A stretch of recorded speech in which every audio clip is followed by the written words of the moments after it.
കഥ അച്ഛനെന്ന സ്വപ്നം ഭാഗം 83. രചന ശാലിനി എ. ജയചന്ദ്രനും സുഭദ്രയും മുകളിലേക്ക് ഓടിക്കയറി. ഭദ്രേ, നീ വേഗം ഡോർ തുറക്ക്. മുകളിലേക്ക് എത്തിയതും ജയചന്ദ്രൻ സുഭദ്രയോട് പറഞ്ഞു. അപ്പോഴാണ് സുഭദ്ര തൻ്റെ കയ്യിൽ ചാവിയില്ലെന്ന് ഓർത്തത്. ജേട്ടാ, ചാവി എടുത്തില്ല ഞാൻ. അയാളുടെ കണ്ണുകളിലേക്ക് ദേഷ്യം ഇരച്ചു കയറി. പിന്നെ മാങ്ങ പറിക്കാനാണോ നീ ഓടിക്കയറി വന്നത്? അന്തം എന്ന് പറയുന്നത് അടുത്തുകൂടെ പോകാത്ത ജന്തു. സുഭദ്ര വന്ന സ്പീഡിൽ തന്നെ താഴേക്ക് കുതിച്ചു. ജയചന്ദ്രൻ മനസ്സിൽ നല്ല ടെൻഷനുണ്ട്. അതിൻ്റെ ഒന്നാമത്തെ കാരണം ഡോക്ടർ മാറിയതാണ്. ചതി ഏത് ഭാഗത്തു കൂടിയാണ് വരുന്നതെന്ന് പറയാൻ പറ്റില്ലല്ലോ. ശത്രുപക്ഷത്തു നിന്നുള്ള ഒരാളാണോ ഡോക്ടറായി വന്നതെന്ന ചിന്ത മനസ്സിൽ ഉടലെടുത്തതും ദേഷ്യം നിയന്ത്രിക്കാനാകാതെ അയാൾ കൈമുഷ്ടി കൊണ്ട് ചുവരിൽ ആഞ്ഞടിച്ചു. ചാവിയുമായി കിതച്ചുകൊണ്ട് മുകളിലേക്ക് കയറി വരുന്ന സുഭദ്രയെ കണ്ടതും അയാൾ അവരെ രൂക്ഷമായി നോക്കി. തട്ടിപ്പറിച്ചെന്ന പോലെ അവരുടെ കയ്യിൽ നിന്നും ചാവി വാങ്ങിച്ചു ജയചന്ദ്രൻ. വാതിൽ തുറന്ന് ഉള്ളിലേക്ക് കടന്നതും മാലിനി കട്ടിലിൽ കമഴ്ന്നു കിടക്കുന്നതാണ് കണ്ടത്. ഒരു നിമിഷം അയാളുടെ കണ്ണുകൾ ചുറ്റും തിരഞ്ഞു. മേശയുടെ അകത്ത് കിടക്കുന്ന കസേര തിരിച്ചിട്ടതിനാൽ അതിലെന്തെങ്കിലും ഉണ്ടെന്ന് അവിടെ നിന്ന് നോക്കിയാൽ കാണില്ലായിരുന്നു. അയാൾ വേഗം കസേരയുടെ അടുത്തേക്ക് ചെന്നു. ഡോക്ടറുടെ പുറത്തിട്ടിരുന്ന ബാഗ് അവിടെ കണ്ടതും അയാൾക്ക് ആശ്വാസം തോന്നി.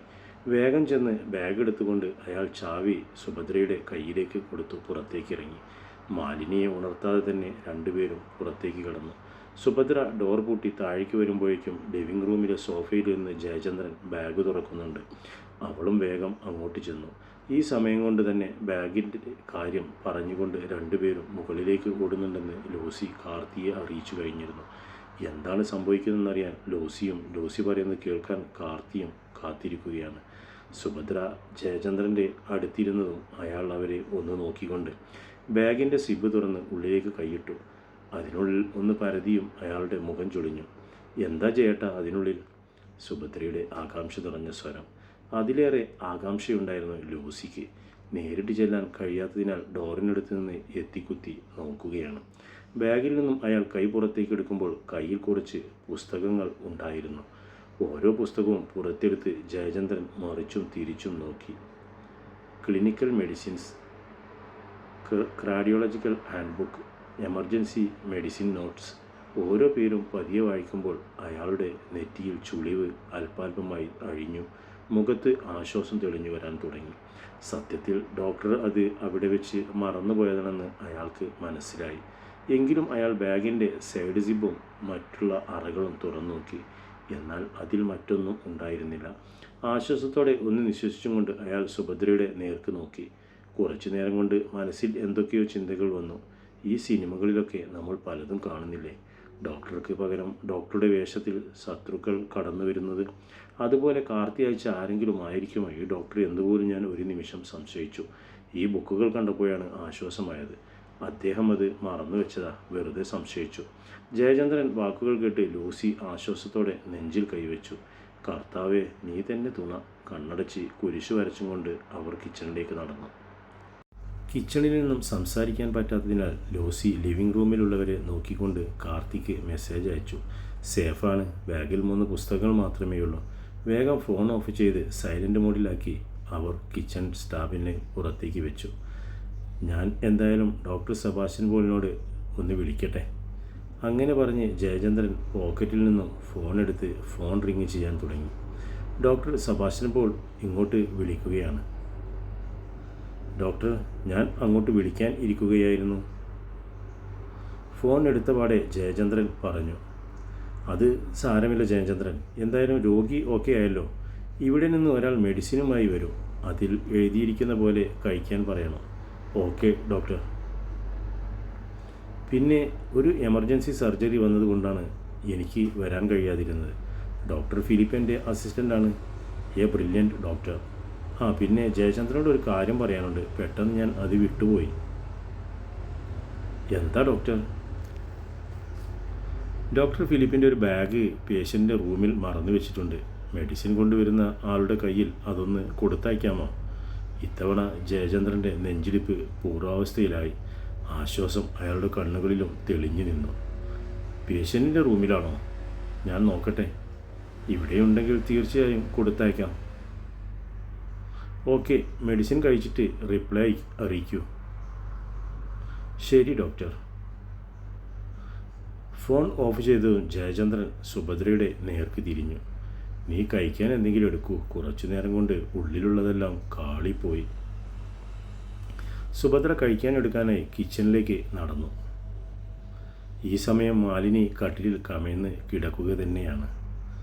റൂമിൻ്റെ ഡോർ തുറക്കുന്നതും ഉള്ളിലേക്ക് ആരൊക്കെയോ കടന്നു വരുന്നതും അവർ അറിയുന്നുണ്ടായിരുന്നു. ഈയൊരു വരവ് മുൻകൂട്ടി കണ്ടതുകൊണ്ടാകാം ഡോക്ടർ പിന്നാലെ ജയചന്ദ്രനും സുഭദ്രയും റൂം പൂട്ടിപ്പോയതും മാലിനി ഓടിച്ചെന്ന് ബാഗ് തുറന്നത്. അതിനുള്ളിലെ കത്താണ് അവർ ആദ്യം എടുത്തത്. അതിൽ ഇത്രമാത്രമാണ് എഴുതിയത്: മേഡം, ഞാൻ ഫിലിപ്പ്. എത്രയും പെട്ടെന്ന് ഇതിനുള്ള കട്ടിംഗ് മെഷീനും ഫോണും സുരക്ഷിതമായ ഒരിടത്തേക്ക് മാറ്റിവെക്കുക. ബാഗ് അങ്ങനെ തന്നെ ഇരുന്നോട്ടെ. അഥവാ എന്തെങ്കിലും സംശയം തോന്നി അവർ വന്ന് നോക്കുകയാണെങ്കിൽ ബാഗിൽ 2-3 പുസ്തകങ്ങളെ കാണും. അതിനാൽ സംശയത്തിനിട നൽകില്ല. പറഞ്ഞതുപോലെ മാറ്റാൻ കഴിഞ്ഞില്ലെങ്കിൽ നമ്മുടെ ഈ ശ്രമം വിജയിച്ചില്ല എന്ന് മാത്രം കരുതിയാൽ മതി. ടെൻഷൻ വേണ്ട. സൗകര്യം പോലെ സേഫായ സമയത്ത് ആരും വരില്ല എന്ന് ഉറപ്പുള്ളപ്പോൾ ഫോണിലെ ഏതെങ്കിലും നമ്പറിലേക്ക് വിളിക്കുക. ബാക്കിയെല്ലാം അപ്പോൾ പറയാം. കത്ത് വായിച്ചതും അതിൽ പറഞ്ഞ പ്രകാരം തന്നെ മാലിനി അതിനുള്ളിലെ കട്ടിംഗ് മെഷീനും ഫോണും അലമാരയുടെ ഒരു ഭാഗത്തേക്ക് മാറ്റിവെച്ചു. ഒരിക്കലും ആരും കാണില്ലെന്ന് ഉറപ്പുള്ള ഭാഗമായിരുന്നു അത്. കത്ത് ബെഡിനടിയിലേക്ക് വെച്ചുകൊണ്ട് അവർ കട്ടിലിൽ കമഴ്ന്നു കിടന്നു. 10 മിനിറ്റ് തികച്ചായില്ല. അപ്പോഴേക്കും ഡോർ തുറന്നു കഴിഞ്ഞിരുന്നു. ശ്വാസം മടക്കി പിടിച്ചിട്ടാണ് മാലിനി കിടന്നത്. തിരിച്ചു പോയതറിഞ്ഞിട്ടും അവർ എഴുന്നേറ്റില്ല. ഭക്ഷണം കഴിച്ചു കഴിഞ്ഞ് പൂമുഖത്ത് വിശ്രമിക്കുകയായിരുന്ന ജയചന്ദ്രനും സുഭദ്രയും. ഞാൻ മാലിനിയെ ഇവിടെ നിന്ന് മാറ്റുകയാണ് ഭദ്രേ. ഇനിയും ഇവിടെ നിർത്തിയാൽ ശരിയാവില്ല എന്ന് എൻ്റെ മനസ്സ് പറയുന്നു. കുറച്ചു നേരത്തെയെങ്കിലും ഞാൻ നന്നായി ടെൻഷടിച്ചു. അത് ശരിയാണ്, സുഭദ്രയ്ക്കും അറിയാം. എന്നാലും മാലിനിയെ അവിടെ നിന്ന് മാറ്റുക എന്ന് പറയുമ്പോൾ സുഭദ്രയ്ക്കും അതത്ര സ്വീകാര്യമായില്ല. അത് വേണ്ട ചേട്ടാ, ഇതുപോലൊരു ഷെൽട്ടർ മറ്റൊരിടത്ത് ഉണ്ടാക്കാൻ എളുപ്പമാണോ? അവർ ആശങ്ക പ്രകടിപ്പിച്ചു. അതോർത്ത് നീ ടെൻഷൻ അടിക്കേണ്ട. 2 ദിവസത്തിനുള്ളിൽ അവർക്കുള്ള ഷെൽട്ടറിൻ്റെ പണി തീരും. ആരും കാണാതെ ഇവിടെ നിന്നും എത്രയും പെട്ടെന്ന് മാറ്റണം. ഏട്ടൻ്റെ അഭിപ്രായം അതുതന്നെയാണ്. പഠിക്കൽ കൊണ്ടെന്ന് കാലമിട്ടുടച്ചു എന്ന് തോന്നാൻ പാടില്ലല്ലോ. ഏട്ടനും അനുജനും എല്ലാം തീരുമാനിച്ചുറപ്പിച്ചു കഴിഞ്ഞു എന്ന് സുഭദ്രയ്ക്ക് മനസ്സിലായി. ഇനി അതിൽ നിന്നും മാറ്റമുണ്ടാകില്ല എന്നും. അവർ സംസാരിച്ചിരിക്കുമ്പോഴാണ് ഗേറ്റിനടുത്ത് ബൈക്ക് വന്ന് നിൽക്കുന്നത് കണ്ടത്. ഉടനെ ജയചന്ദ്രൻ ഇറങ്ങിച്ചെന്ന് ഗേറ്റ് തുറന്നു കൊടുത്തു. ബൈക്കിൽ വന്നയാൾ ബൈക്ക് പുറത്ത് നിർത്തിക്കൊണ്ട് തന്നെ ഉള്ളിലേക്ക് കടന്നു വന്നു.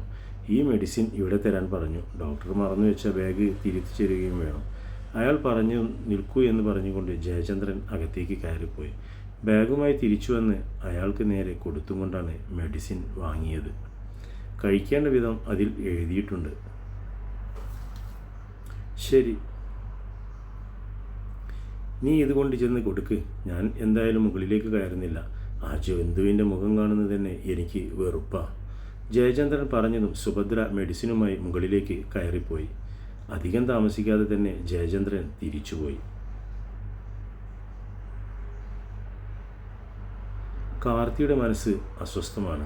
വിചാരിച്ചതുപോലെ പ്ലാൻ വർക്ക് ചെയ്യുമോ എന്നതാണ് അവനെ അലട്ടുന്നത്. എന്തെങ്കിലും പാളിച്ച സംഭവിച്ചാൽ അവരുടെ ജീവന് തന്നെ അത് ആപത്തായിത്തീരും. ഈ സമയത്തിനുള്ളിൽ പലതവണ ഫിലിപ്പിനെ വിളിച്ചു കഴിഞ്ഞു. മാലിനിയുടെ കോൾ വന്നോ എന്ന് അറിയുകയായിരുന്നു പ്രധാന ലക്ഷ്യം. ഇല്ലെന്ന് പറയുമ്പോൾ അവൻ്റെ മനസ്സിൽ വല്ലായ്മ നിറയും. രാത്രി 12 മണിയായി കാണും. മാലിനി ജനൽ തുറന്നുകൊണ്ട് പുറത്തേക്ക് നോക്കി നിൽക്കുകയാണ്. എല്ലാ വീടുകളിലും ലൈറ്റ് അണഞ്ഞിരിക്കുന്നു. റോഡിൽ വഴിവിളക്കുകളുടെ പ്രകാശം മാത്രം. ചിന്തകളുടെ ഭാരം അവരുടെ മുഖത്ത് നിഴലിച്ചു കാണാം. എല്ലാം നിശബ്ദമാണെന്ന് കണ്ടതും മാലിനി ഒളിപ്പിച്ചു വെച്ച ഫോൺ കയ്യിലെടുത്തു. അത് സ്വിച്ച് ഓഫ് ആണെന്ന് മനസ്സിലായതും അവരത് ഓണാക്കി. ഫോൺ സൈലൻറ്റിൽ വെച്ചതിന് ശേഷം കോൺടാക്റ്റ് ലിസ്റ്റ് എടുത്തു. 2 നമ്പർ മാത്രമേ അതിൽ സേവ് ചെയ്തിരുന്നു.